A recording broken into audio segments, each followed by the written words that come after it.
క్రికెట్లో ఎప్పుడు ఎలా ఆడుతుందో తెలియని జట్టు ఏదైనా ఉందంటే అది పాకిస్తాన్ మాత్రమే. ఒక్కోసారి పెద్ద జట్లను సైతం సునాయాసంగా ఓడిస్తుంది.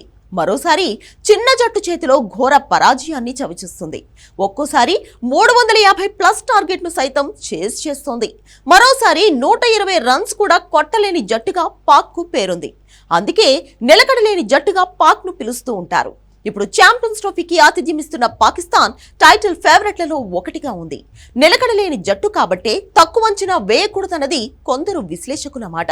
పైగా సొంత గడ్డపై ఆడుతోంది. హోమ్ కండిషన్స్ లో అభిమానుల మద్దతుగా అద్భుతంగా రాణించే అవకాశం కూడా లేకపోలేదు. అందుకే టైటిల్ ఫేవరెట్లలో మిగిలిన జట్లతో పోలిస్తే కాస్త వెనుకబడిన పాక్ ను తీసిపారేయలేం. 2017లో ఛాంపియన్స్ ట్రోఫీలో పాకిస్తాన్ విజేతగా నిలిచిన పాక్ ఇప్పుడు డిఫెండింగ్ ఛాంపియన్ గా బరిలోకి దిగుతోంది. ఇటీవల వన్డేల్లో జోరు మీదున్న ఆ జట్టు స్వదేశంలో చెలరేగాలని చూస్తోంది. స్వదేశంలో అదరగొట్టి టైటిల్ నిలబెట్టుకోవాలన్నదే ఆ జట్టు టార్గెట్. అంతేకాదు భారత్ ను ఓడించాలన్నది మరో ప్రధాన లక్ష్యం. పాకిస్తాన్ కు అతిపెద్ద బలం వారి ఫాస్ట్ బౌలింగే. షాహీన్ షా అఫ్రీది, నసీం షా, హారిస్ రవూఫ్ పేస్ త్రయం అత్యంత ప్రమాదకరమని చెప్పవచ్చు.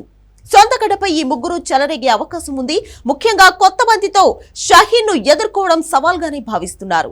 59 వన్డేల్లో 119 వికెట్లు తీసిన షాహీన్ తొలి పవర్ ప్లేలో 41 వికెట్లు పడగొట్టాడు.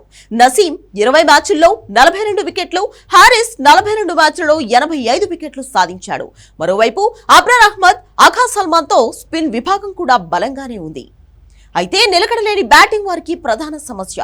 బ్యాటింగ్ లో కీలక ఆటగాడు బాబర్ ఆజంపై చాలా ఆశలు ఉన్నాయి. ఇక సొంత గడపై 73 సగటుతో ఉన్న అతన్ని ఆపడం ప్రత్యర్థి బౌలర్లకు సవాలే. ప్రస్తుతం స్థాయికి తగినట్టు రాణించలేకపోతున్న బాబర్ మెగా టోర్నీలో చెలరేగాలని పాక్ ఫ్యాన్స్ కోరుకుంటున్నారు. సాద్ షకీల్, కెప్టెన్ రిజ్వాన్, ఫకర్ జమాన్ కూడా బ్యాటింగ్ లో సత్తా చాటే ఆటగాళ్లే. ఇటీవల దక్షిణాఫ్రికా, జింబాబ్వే, ఆస్ట్రేలియాపై వన్డే సిరీస్ విజయాలు పాక్ కాన్ఫిడెన్స్ ను పెంచాయి. అయితే గాయంతో సయీం అయూబ్ జట్టుకు దూరం అవడం పెద్ద ఎదురుదెబ్బగా చెప్పాలి. ఇదిలా ఉంటే ఒత్తిడికి తలగొడం పాక్కు ఉన్న ప్రధాన బలహీనత. ఈ వీక్నెస్ కారణంగానే గెలిచే మ్యాచ్లు కూడా చేజార్చుకున్న సందర్భాలు చాలానే ఉన్నాయి. 2017 ఛాంపియన్స్ ట్రోఫీ తర్వాత పాక్ మరో ఐసీసీ టోర్నీలో గెలవలేదు. ఇక భారత్ మ్యాచ్ ఆ జట్టుకు అతిపెద్ద పరీక్ష. దుబాయ్లో టీమిండియా చేతిలో ఓడితే స్వదేశంలో విమర్శలు ఎదుర్కోవడంతో పాటు తీవ్ర ఒత్తిడికి గురయ్యే అవకాశం ఉంది. 2017 ఎడిషన్లో పాక్ జట్టు నిలకడగా రాణించింది. తొలి మ్యాచ్లో భారత్పై ఓడినప్పటికీ తర్వాత వరుస విజయాలతో టైటిల్ గెలిచింది.